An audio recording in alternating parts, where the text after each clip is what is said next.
Hello everyone, I am Bets Golden. Welcome back to my channel. I'm super excited to share with you this wine caddy that I created from Artesprix. This is the blank of the month for December 2021.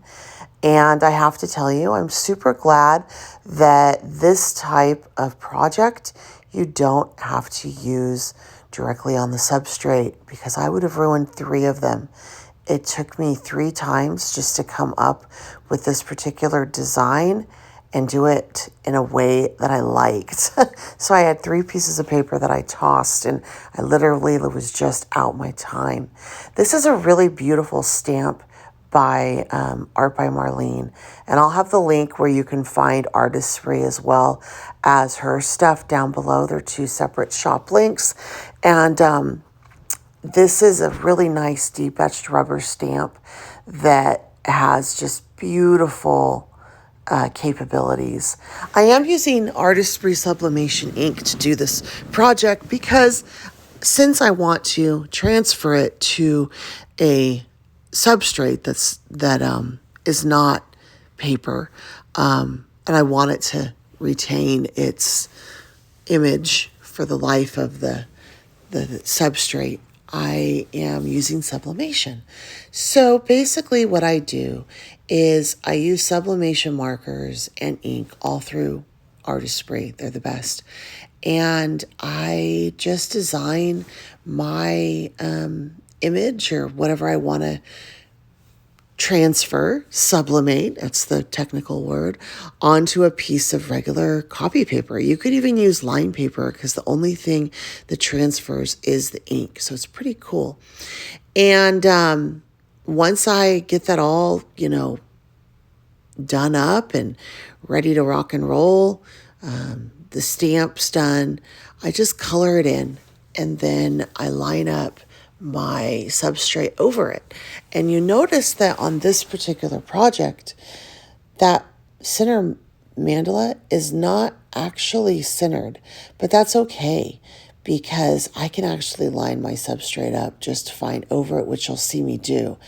The way that I'm doing this particular project, it doesn't have to be perfectly placed on that template that I drew from my substrate.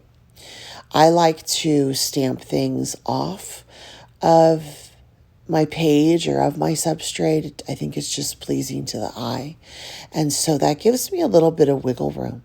Had I stopped stamping right where the edge was, I may be locked into this. But since I stamped off, it's not going to be a big deal. And again, that image, that template that I traced with my regular pen, it's not going to transfer at all because it's the pen. And so it's not going to transfer because it's not the sublimation ink, right? And so you're going to watch me do a little bit of coloring on this. I'm going to do the majority of the coloring off screen. But one thing you want to make note of when you're doing this project is that the ink goes on dull. It looks really dull, and you probably are going to be thinking, that's not right. That's not what it says on the box. But once it interacts with that heat, then it's going to be totally fine. How this process works with sublimation is basically you will create a sublimation sandwich, which you'll see me do here. And the paper used is a special silicone-based paper. And what it does is it serves 2 purposes.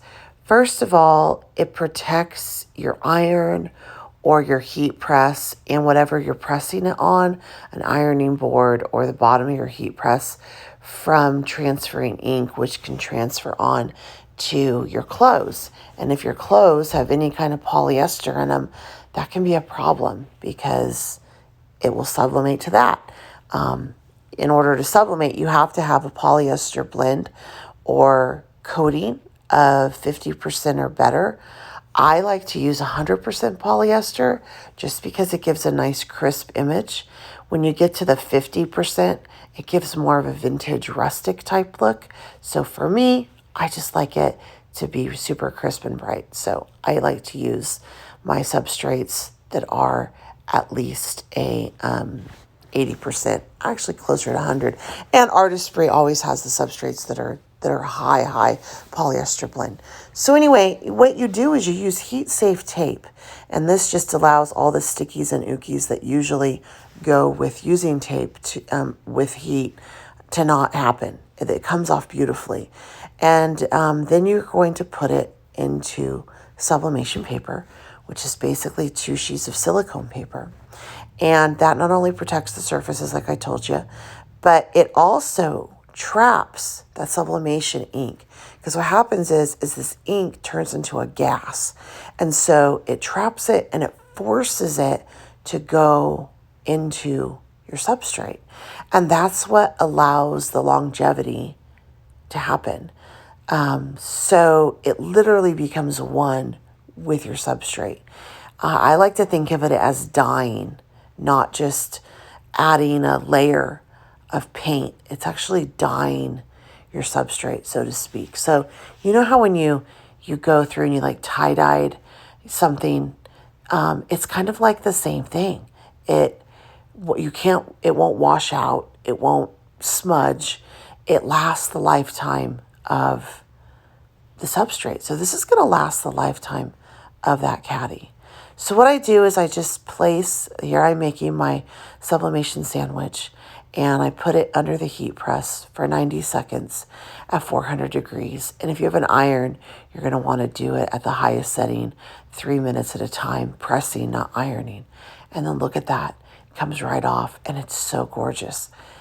I have to let it cool. It's super hot because this is a metal substrate. So it has to cool a little bit in order not to burn my fingers.